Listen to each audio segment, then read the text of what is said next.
Science is changing how and when families are made. Women are going to be able to have both career and family in a way that we've never seen before. New technologies are transforming IVF success rates. AI allows us to look at features of the embryo invisible to the human eye. And families are growing up. I tell them, no, I'm not the grandmother, I'm the mother. And they go, you're the mother.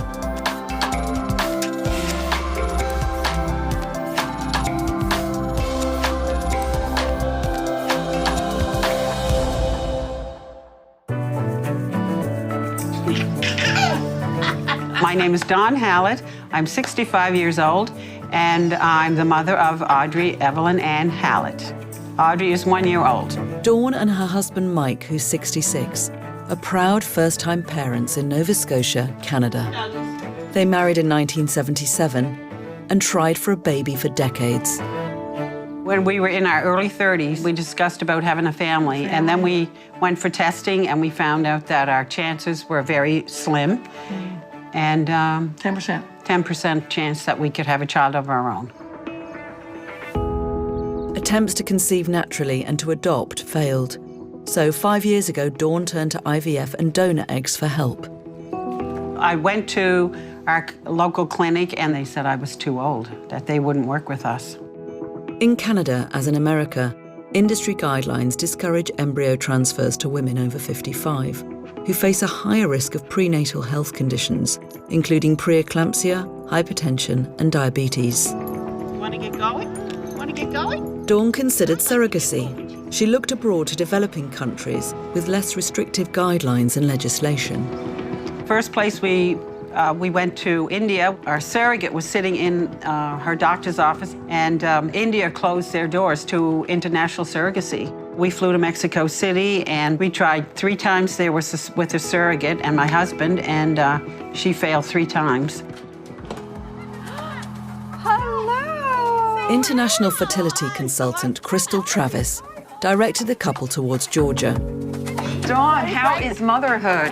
one of the world's least regulated fertility markets, and one of the few countries that allows surrogates and donors of eggs and embryos to be paid. Oh my gosh, Crystal. I felt that I was healthy enough that I could carry a baby if needed to, because I exercised my whole life. After medical tests, Dawn had an embryo made, with a donor egg and donor sperm implanted. I said to Mike, I just don't believe it's going to work. Anyway, so on the 23rd of December, when we got... On the 23rd of December, I went over to the drugstore and got the actual... pregnancy test, yes. I'm the technical guy, so I did the dipping, and basically I came down and says, by the way, you're 2 to 3 weeks pregnant. Yeah. And at that point, we were just like, yeah, okay, because you don't know. After you've gone... I was shocked. I was shocked. Totally shocked. You know, this is a miracle. The total number of fertility clinics around the world is estimated to have increased by almost 70% in the last 10 years. The value of the global fertility industry is predicted to rise from $25 billion today to $41 billion by 2026. Many believe there needs to be more regulation of an increasingly globalized IVF trade, including Dr. Danielle Lane, a fertility specialist based in San Francisco. I think that the risks far outweigh the benefits of being pregnant at 65. We do not do embryo transfers in anyone who's above the age of 50. However, Dr. Lane is using new technology that will allow more women to have children later in life. We are definitely seeing an increase in egg freezing. So clearly, the trend is that women are delaying their childbearing. In 2017, the number of women freezing their own eggs in America jumped by nearly a quarter in 1 year alone. Dr. Lane believes this will help some women balance their careers and families more effectively in the future.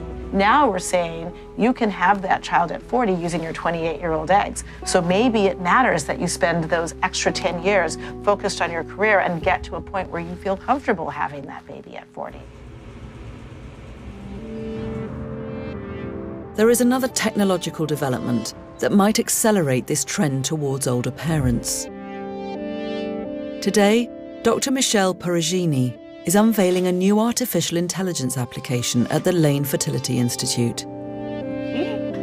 Embryo assessment is currently done by an embryologist sitting in front of a microscope.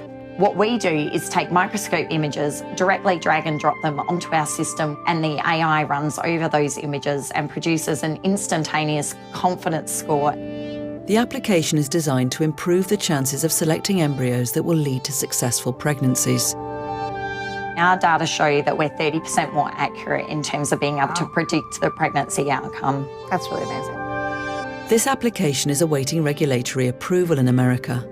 If it delivers on its promise, it could help make IVF more accessible. Is there a way that the application of this AI will actually make IVF more affordable? If we can get patients pregnant quicker or in fewer cycles by virtue of picking the best embryo, then it will be cheaper overall. As the science grows, so will the opportunities for more would-be parents to start families later than ever before.